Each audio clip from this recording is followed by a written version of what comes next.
नमस्कार नमस्कार, सत श्रीकाल, वालेकुम अस्सलाम, गुड इवनिंग। मेरा नाम है राजीव कुमार बजाज और मैं हूं प्रदीप नंबियार जी के साथ, एडवोकेट प्रदीप नंबियार जी, और हम दोनों हैं नेशन नाउ पर। और आपने जो समर्थन हम लोगों को दिया है, आपने जो रिस्पॉन्स हम लोगों को दिया है, आपका जो क्रिटिक हमारे पास आता है, उसके लिए आपको एक बार फिर बहुत बहुत धन्यवाद, बहुत बहुत शुक्रिया। आज हम बात करेंगे आदरणीय सम्माननीय मोहन भागवत जी की। मोहन भागवत जी आरएसएस के चीफ, आरएसएस के सरकारवाह जनाब मोहन भागवत जी, उन्होंने एक बहुत ही, प्रदीप जी, बहुत ही सेंसिटिव इशू को टच किया, जो मैं समझता हूं हर एक के दिमाग में होना चाहिए, हर एक की जबान पर होना चाहिए, लेकिन जिसके बारे में कोई बात नहीं करता है। बिल्कुल सर। अब बहुत लोग कहेंगे, हम भी कहेंगे, मैं उन लोगों में खुद को भी शामिल करता हूं, प्रदीप जी का भी मुझे लगता है उसमें कुछ अपना विचार होगा, कि जब उन्होंने विभाजन की बात करी, यानी पार्टीशन की बात करी, हिंदुस्तान के पार्टीशन की बात करी, जो पहले 2 हिस्सों में पार्टीशन हुआ, उसके बाद 3 हिस्सों में हो गया। बहुत लोग ये समझ रहे हैं कि ये एक राजनीतिक पैंतरा है, हो सकता है, हो, मुझे मालूम नहीं है, लेकिन जो उन्होंने बात की है वो गौर फरमाने लायक है। आखिरकार मोहन भागवत जी ने क्या कहा? अगर मान लीजिए 1947 में अगर कांग्रेस मना कर देते कि साहब हम पार्टीशन के लिए हमारी सहमति नहीं है। सहमति इसलिए दी गई क्योंकि ये कहा गया था उस वक्त कि खून की नदियां बहेंगी। अरे खून की नदियां तो पार्टीशन के बाद ज्यादा बहीं, जैसा मोहन भागवत जी ने कहा कि 10 गुना ज्यादा खून की नदियां बहीं। ना जाने कितने लोगों की जान गई, ना जाने कितने लोगों के साथ बलात्कार हुआ, ना जाने कितने लोगों के घर जला दिए गए। ऐसा नरसंहार दुनिया में कहीं देखा नहीं गया जो कि पार्टीशन के वक्त देखा गया था। अगर आप मना कर देते तो हो सकता है कि इतना खून खराबा शायद ना होता, और आज हिंदुस्तान, पाकिस्तान, बांग्लादेश एक देश होता। अगर आज हिंदुस्तान एक देश होता तो शायद दुनिया की सबसे बड़ी शक्तियों में से एक देश होता, या हो सकता है कि अमेरिका का भी मुकाबला कर रहा होता इस वक्त। ऐसा मोहन भागवत जी का कहना है। लेकिन प्रदीप जी, यह भी हो सकता है कि शायद उल्टा ही होता। बिल्कुल सर। कि एक एकत्रित शक्ति, एक इतनी बड़ी शक्ति होने के बजाय हो सकता है कि हिंदुस्तान के टुकड़े टुकड़े भी हो जाते। बिल्कुल, ये भी हो सकता है। कंटिन्यूस एटर्नल टर्मोइल की स्थिति और स्टेट हो सकता था। जी। मुझे लगता है ये पूरे एक चीज है, आने वाले यूपी इलेक्शंस के बिल्डअप है।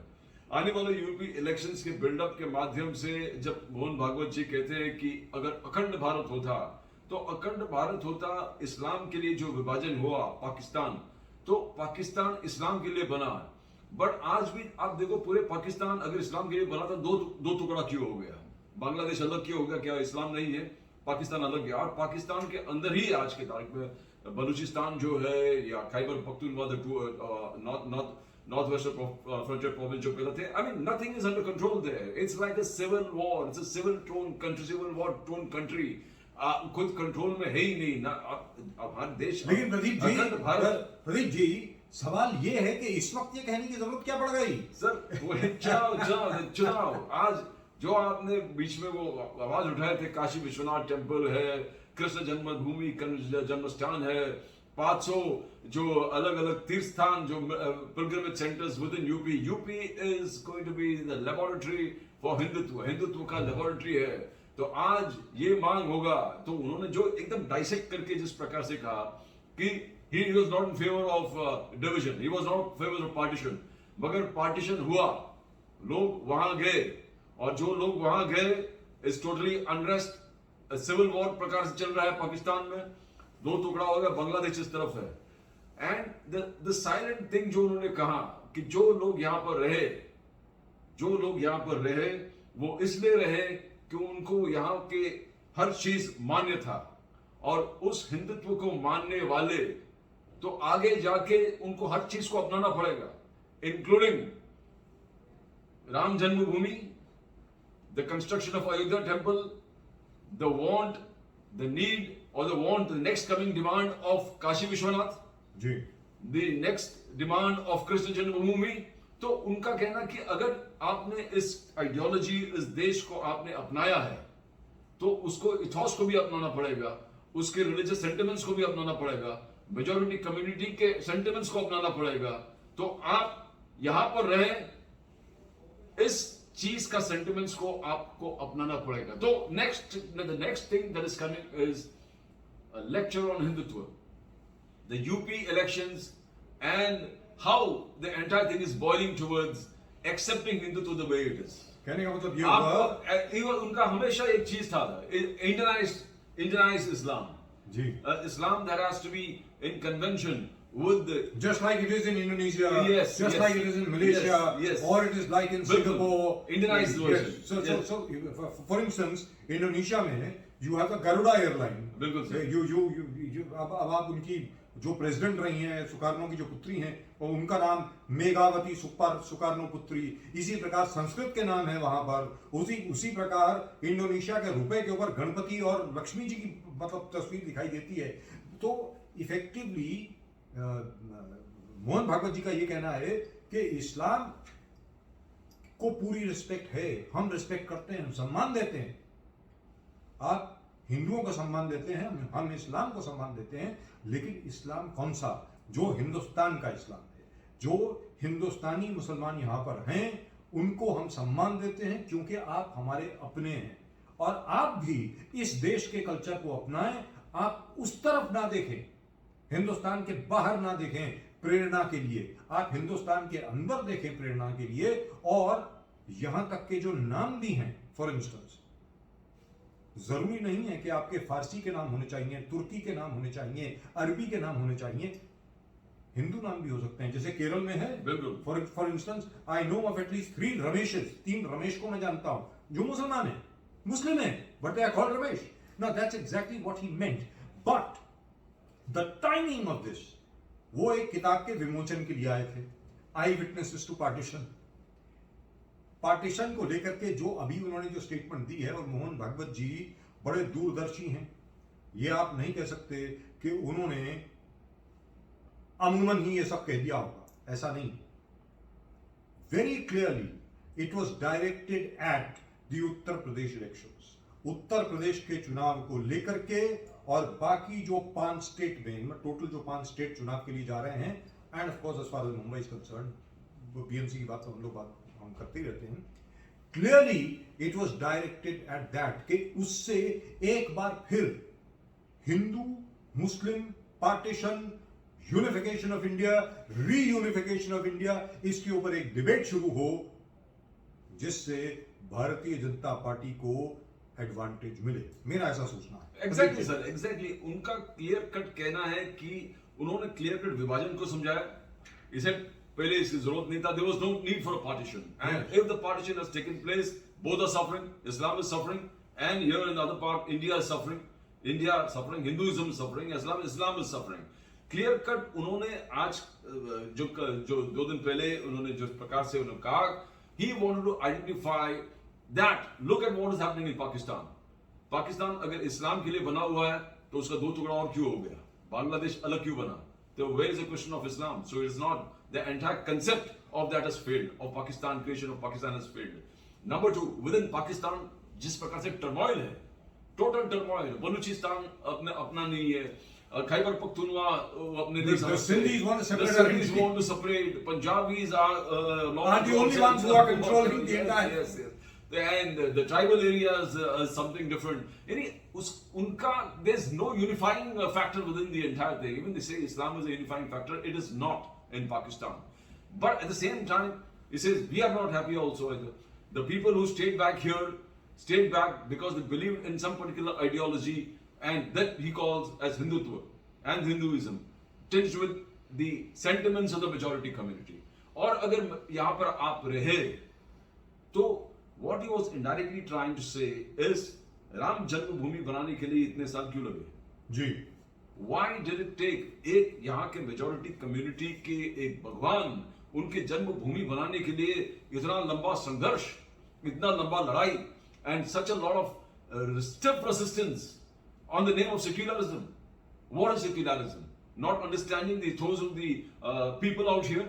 तो उनका कहना है कि जो लोग यहाँ पर रहे उनको इस स्ट्रीम में अपने आप को शामिल करना पड़ेगा. They have to involve themselves with the ethos of the majority community out here. And जहाँ गॉड्स की बात है, तीर्थ स्थल की बात है, इसमें विवाद कहाँ से आएगा? Because you're here because you identified being here. You want to be here. You want to know why should there be an objection? हाँ प्रदीप जी, यहाँ पे सबसे बड़ी बात ये आती है कि जितने भी हिंदू संगठन हैं, all the Hindu organizations, what are they asking for? They're only asking you for just 3 places, out of which one they've already got, that is Ram Janmabhoomi, and apart from that, they're asking you for just 2 more places. There is Krishna Janmasthan and Kashi Vishwanath, and that's where the matter ends.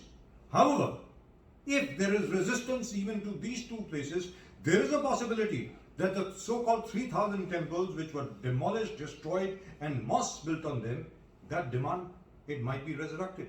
Of course, but that's a separate issue. But that's what he's clearly highlighted. He said, that's an issue which is slightly separate. However, the other thing which he said was, which is very, very important, खून खराबा ना हो, इसके लिए विभाजन हुआ. ये विभाजन हुआ कि उस वक्त की जो कांग्रेस लीडरशिप थी, उन्होंने ये कहा कि भाई देखिए, अगर हम लोग पार्टीशन नहीं करते हैं तो आपस में न जाने कितना खून खराबा होगा मालूम नहीं. यहां पर मुझे ये कहना पड़ेगा कि एक शख्स जिसने ये कहा था कि अगर आप पार्टीशन करेंगे तो ये खून खराबा कभी भी खत्म होने वाला नहीं है, और उस शख्स का नाम था महात्मा गांधी. ये गांधी जी ने कहा था, the rivers of blood will continue to flow, you don't know what you are doing. And that's exactly what has happened now, and that's exactly what Mohan Bhagwat ji said the other day. He said, विभाजन के बाद भी आज तक खून खराबा बंद नहीं हुआ है. 4 जंग लड़ चुके हैं, 1948 में, 1965 में, 1971 में, 1999 में, और आज तक जंग जारी है. आज तक आतंकवाद जारी है, आज तक पाकिस्तान की तरफ से हमला जारी है, आज तक हम अपने आप को डिफेंड कर रहे हैं, लिहाजा खून खराबा जारी है. तो पार्टीशन ने क्या कर लिया? विभाजन की वजह से क्या मिला? किसी को कुछ नहीं मिला. विभाजन की वजह से सिर्फ खून खराबा मिला, सिर्फ द्वेष मिला, और सिर्फ कंटिन्यूइंग कॉन्फ्लिक्ट मिला दोनों देशों को. और जैसा अभी प्रदीप जी ने कहा, if Islam was the unifying factor, if Islam was the only factor as a result of which Pakistan was made, why did East Pakistan separate from West Pakistan? Bangladesh क्यों बना? और उसके अलावा आज की तारीख में अरब देशों को आप देख लीजिए, सऊदी अरेबिया हो गया, जॉर्डन हो गया, लेबनान हो गया, अपना इजिप्ट हो गया, कुवैत हो गया, इराक हो गया, ईरान हो गया. Iran is of course not an Arab state. Syria हो गया. All these are Islamic states. Why are they separate countries? Because countries are made by a shared culture and history, not just by a religion. Let's be very clear. Religion may unite at some level, but it is a shared history and culture which actually unites people into making a nation. Not exactly. I mean, what is the entire RSS ideology, BJP ideology, which Advani clearly espouses in his talks and books, was a majority to polarization of the entire country in Hindus and Muslims, polarization of votes. It becomes, a lot of things becomes easier. You know, governance becomes easier, political understanding becomes easier, removing critical issues or eliminating issues becomes much easier, because one person talks to another person. One religion talks to another religion one-to-one. You don't have splinter groups, thousands of splinter groups that have various other ideologies. तो इनका polarization का जो system है, जो formula है, scheme है, that actually, if it worked in a proper manner, will definitely solve majority of the problems of the country. बहुत solutions आपको बहुत तुरंत मिलेगा with one leadership talking to the other leadership, और उस चीज को solve कर सकते हैं. And probably that is what they are heading. And probably the whole equation that OIC takes over the entire Muslim population, he becomes one voice for the Muslim community, and the BJP becomes for the Hindu community. You find a lot of things would actually can come to a solution. We'll find a solution for a lot of things. But Mr. Mohan Bhagwat ji's main ideology and the main thrust on what he said was definitely the UP elections. उनका clear cut कहना था कि both are not happy. Now Pakistan is happy. Now Bangladesh is happy. They have split into 2 groups. And India is also not happy. और जो यहाँ पर लोग रहे हैं who are stayed back, why should they have a problem? Because जो problem था आपको वहाँ उस तरफ जाके पाकिस्तान में जाके most of the people who had problems वहाँ चले गए और यहाँ पे जो रुके हैं they believed in the values of this integral India. तो वहाँ पर आपको छोटे छोटे restoring the wrongs of the past, Yes. restoring the wrongs of the past where temples were demolished and masjid created. जिसको प्रॉब्लम था वो चले गए पाकिस्तान. यहां पर जो रहे हैं उनको समस्या क्यों होना चाहिए? Why should they have problem when something wrongs of the past are being undone? If there's a Ram Janmabhoomi temple being made, it is undoing the wrongs of the past. If there's a demand for Krishna Janmabhoomi Sthal, Krishna is the god of the Hindus. The Yes. Hindus believe them to be a god. If something that has happened to the Kashi place, Vishwanath Mandir. Kashi Vishwanath Mandir, and the Christian, and they are the gods of whom this entire 80% of the population revere. If the wrongs of the past have to be undone and it's being undone, why should the 14% have a problem? 14% जो है उनका clear cut कहना था कि why when you adopted you stayed back. आपने कहा कि इस कल्चर को हमें we want to adapt to this culture, then why should you have problems? In effect, what he was really saying was this: that as far as the Muslims are concerned, in fact, मुसलमानों को आगे बढ़कर के हिंदुओं के साथ, ईसाइयों के साथ, बौद्धों के साथ, जैनियों के साथ, सिखों के साथ हाथ मिला करके राम जन्मभूमि की जो इस वक्त कंस्ट्रक्शन हो रही है, जहां तक काशी विश्वनाथ का सवाल है और कृष्ण जन्मस्थान है, यहां पर भी सबकी मदद करनी चाहिए. क्योंकि आरएसएस का और संघ का शुरू से ही यही विचार रहा है कि हिंदुस्तान में मुसलमान अल्पसंख्यक नहीं है. Let's be very clear. More than 20 crore people cannot be a minority. At best, they are the second largest majority. सीधी सादी बात है. In fact, according to one particular estimate, there are more Muslims in India than there are in any other country in the world. In fact, we have perhaps even surpassed Indonesia in terms of the Muslim population in one country.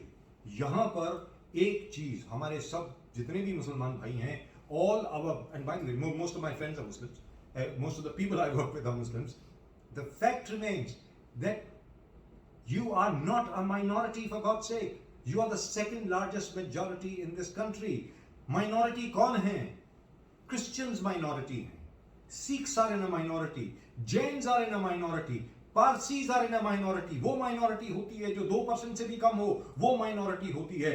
14% population, मतलब 135 करोड़ या 140 करोड़ की आबादी में 14% population जो है वो minority नहीं हो सकती. It is the second largest majority, and that's the message that Mohan Bhagwat ji was trying to convey. Of course, that it helps the BJP in Uttar Pradesh, that's a bonus. That it helps the BJP ideology to take over the entire argument with regard to the political space in the country, that's an added bonus. Exactly, sir. That is exactly what is it.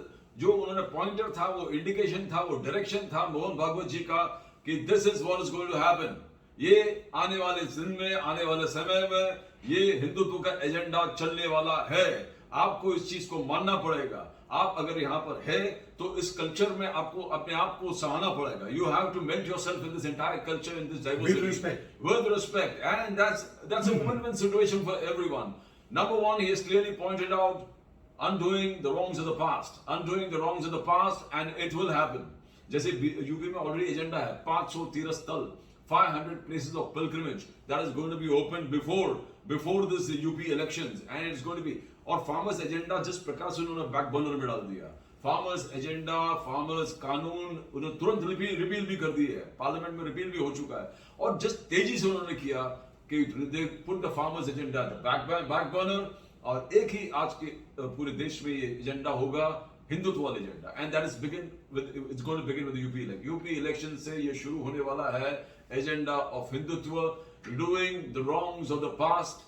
इस culture में आपको शामिल होना पड़ेगा, इसमें आपको melt होना पड़ेगा. And what starts in UP is going to spill over effect across the country. And the next place that is going to be most affected is Mumbai elections में, यूपी elections, Mumbai elections और Punjab elections. But Mumbai और ये जहाँ whatever happens in UP, definitely the spillover effect is going to be in Mumbai. And you can find that particular thing of Hindutva chanting in Mumbai also has started. Yes. अलग अलग बार बार वही मालेगांव वाले issue उठाकर, नांदेड़ वाले issue उठाकर, they have been continuously Amravati वाले issue उठाकर उसको हाईलाइट करना कि ये आपने गलत किया है। त्रिपुरा में जो हुआ नहीं हुआ उसको उठाकर यहाँ पर कैसे मोर्चा हो गया। आज भी mister Fadnavis having continuous interviews in all channels saying that why what never happened in Tripura, how in such a nice and concocted manner, a very अच्छा very well planned and cool and deliberate action के तरीके से Friday के दिन एक पूरा और concerted effect में एक मोर्चा धरना और riots mob takes over in all this districts, and definitely there's a plan to it, and there is a plan to it, and the plan, as Mohan Bhagwat ji said, is unifying the entire country, polarization of votes on the basis of religion, where Hindus and Muslims are concerned. Here we have Mr. Owaisi coming on the 11th, going to storm Mumbai on issue of Muslim reservations, and we're talking about all agendas concerning Muslims, including the Waqf boards, sale properties of Waqf boards, protecting the religion. So, in the larger interest of the nation, as the BJP and the RSS believes, is there has to be a polarization of votes. There has to be one leadership of the Hindu community, one leadership of the Muslim community. और इसमें तालमेल आसान होगा. It helps in undoing the wrongs of the past, where two communities sit together. You don't have splinter groups, 100 groups. जैसे आज के तारीख में आप यूपी में देखोगे, the Muslim votes is divided. Bahujan Samaj party, Akhilesh party, Samajwadi party, Congress, and अलग अलग भीमसेना है, जो दलित आदिवासी फैक्टर्स है, वो भी 3, 4, 5 पार्टियों में बटा हुआ है. Whereas the polarized Hindu votes is going only to the BJP. It is clear cut. The agenda is set, and this agenda is going to not only in all the states elections, but also in the upcoming elections in 2024, where you find the same Hindutva. जैसे अब के इनका slogan है UP में कि अब के बार इतना बार, वही पूरे हर देश म्युनिसिपल काउंसिल, हर स्टेट्स में यही हाल होने वाला है. And mister Mohan Bhagwat indicator, जो बुक लॉन्च, आजकल बुक बहुत लॉन्च हो रहा है, यूपी इलेक्शन से पहले बहुत बुक लॉन्च हो रहा है, और ऐसे सब्जेक्ट्स पे लॉन्च होता है. सिक्योरिटी है, religious polarization वाली बात है. These kind of books are much more in demand, and it's very difficult getting the books also. And it's selling like hotcakes. In effect, what Mohan Bhagwat ji has said is, what he said was, partition बहुत गलती हुई. अगर जिस प्रकार भारत को खंडित किया गया, अगर एक बार फिर अखंड भारत बना लिया जाए तो बड़ी अच्छी बात होगी. ऐसा उन्होंने एक उम्मीद जताई है. मुझे लगता ही नहीं वो कभी होने वाला है, क्योंकि मेरी समझ में पाकिस्तान पाकिस्तानी रहे, बांग्लादेश बांग्लादेशी रहे, सबके लिए बहुत अच्छा है. Very frankly that's the way I think. उनका देश, आपका देश आपको मुबारक, आपका देश आपको मुबारक. हम अपने देश की अगर देखभाल कर लें तो बहुत अच्छा है. और साथ में मोहन भागवत जी ने एक और बात भी कही कि जहां तक के हिंदुओं का प्रश्न है, हिंदू कल्चर का प्रश्न है, शुरू से ये रहा है कि भाई हम अलग नहीं हैं. अगर हम अलग भी हैं तो आपका हम पूरा सम्मान करते हैं, आप हमारा पूरा सम्मान करें. जितना आदर हम आपका करते हैं, आप उतना आदर हमारा करें. तो पहले जो कुछ भी गलतियां हुई हैं, जो कुछ भी निरादर हुआ है, जो कुछ भी गलत चीजें हुई हैं, उनको अगर सुधार लिया जाए तो बहुत अच्छा होगा आगे जाकर के एक अखंड, एक एकत्रित, एक ताकतवर भारत बनाने के लिए, जिसमें राम जन्मभूमि आई गई है, काशी विश्वनाथ भी है, और अब कृष्ण जन्मस्थान भी है. अगर यहां पर बाकी जो दो बचे हैं, यानी कृष्ण जन्मस्थान और काशी विश्वनाथ, यहां पर अगर कोई विरोध ना हो तो सबके लिए बहुत अच्छा होगा, और सबसे ज्यादा अच्छा पूरे भारत के लिए होगा. आज के शो में सिर्फ इतना ही. हम आपसे मिलेंगे कल एक बार फिर यहीं पर नेशन नाउ पर. तब तक के लिए प्रदीप जी और मेरी तरफ से नमस्कार.